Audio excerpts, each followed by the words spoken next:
അനധികൃത സ്വത്ത് സമ്പാദന വിഷയത്തിൽ കെ.ടി. ജലീൽ പി.കെ. ഫിറോസ് പോര് കനക്കുന്നു. മലയാളം സർവകലാശാലയ്ക്ക് വേണ്ടി ഭൂമി ഏറ്റെടുത്തതിൽ കെ.ടി. ജലീൽ മന്ത്രിയായിരുന്ന കാലത്ത് വൻ അഴിമതി നടത്തിയെന്ന് youth league general secretary P K. Firoz ആരോപിച്ചു.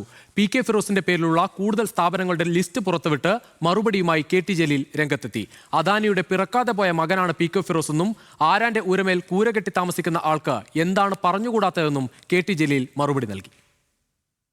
K T. Jaleel MLA youth league നേതാവ് പി.കെ. ഫിറോസിന്റെ ബിസിനസ് ബന്ധങ്ങളെക്കുറിച്ചും സ്വത്ത് സമ്പാദനത്തെക്കുറിച്ചും കഴിഞ്ഞ ദിവസങ്ങളിൽ ഗുരുതരമായ ആരോപണങ്ങൾ ഉന്നയിച്ചിരുന്നു. ഇതിനു പിന്നാലെയാണ് മലയാളം സർവകലാശാലയ്ക്ക് വേണ്ടി ഭൂമി ഏറ്റെടുത്തതിൽ വൻ അഴിമതി നടന്നുവെന്ന ആരോപണവുമായി youth league general secretary P K. Firoz രംഗത്തെത്തിയത്. അഴിമതിക്ക് നേതൃത്വം നൽകിയത് അന്നത്തെ ഉന്നത വിദ്യാഭ്യാസ മന്ത്രിയായിരുന്ന കെ.ടി. ജലീലാണെന്നും ഇക്കാര്യം ജലീൽ നിഷേധിക്കുന്ന പക്ഷം ഇതു സംബന്ധിച്ച രേഖകൾ പുറത്തുവിടുമെന്നും സ്ഥലം സന്ദർശിച്ച ശേഷം ഫിറോസ് പറഞ്ഞു. മന്ത്രി അബ്ദുറഹ്മാന്റെ ബന്ധുക്കൾ ഉൾപ്പെടെയുള്ളവരിൽ നിന്ന് പല ഇരട്ടി വില നൽകി ഭൂമി ഏറ്റെടുത്തുവെന്നാണ് പ്രധാന ആരോപണം.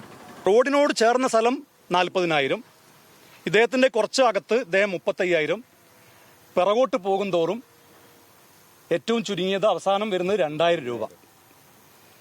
ഈ ഭൂമിയാണ് ഇങ്ങനെ കൊള്ള വിലക്ക് 1,60,000 രൂപക്ക് ശ്രീ കെ.ടി. ജലീലിന്റെ താല്പര്യപ്രകാരം സംസ്ഥാന സർക്കാർ ഏറ്റെടുത്തത്. മലയാളം സർവകലാശാലയ്ക്ക് ഭൂമി ഏറ്റെടുക്കുന്നത് താൻ മന്ത്രിയായിരിക്കുമ്പോൾ അല്ലെന്ന് കെ.ടി. ജലീൽ പറഞ്ഞു.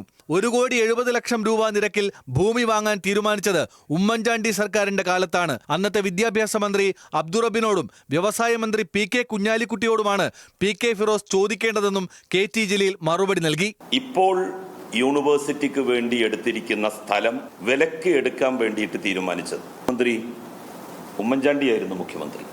കൊപ്പത്തെ ചിക്കൻ ഫ്രൈ ഷോപ്പുമായും ദുബായിലെ ബ്ലൂഫിൻ ടൂറിസം LLCയുമായും പി.കെ. ഫിറോസിന്റെ ബന്ധം വ്യക്തമാക്കണമെന്ന് കെ.ടി. ജലീൽ ആവശ്യപ്പെട്ടു. പി.കെ. ഫിറോസിനെതിരെ ഐ.ടിക്കും വിജിലൻസിനും പരാതി നൽകിയിട്ടുണ്ടെന്നും കെ.ടി. ജലീൽ പറഞ്ഞു. അനധികൃത സ്വത്ത് സമ്പാദനവുമായി ബന്ധപ്പെട്ട് പി.കെ. ഫിറോസിനെതിരെ കെ.ടി. ജലീൽ ഉന്നയിച്ച ആരോപണങ്ങളിൽ പാർട്ടി വിശദീകരണം തേടണമെന്ന് ലീഗിലെ ഒരു വിഭാഗം നേതാക്കളും ആവശ്യപ്പെട്ടിട്ടുണ്ട്. News desk, news Malayalam.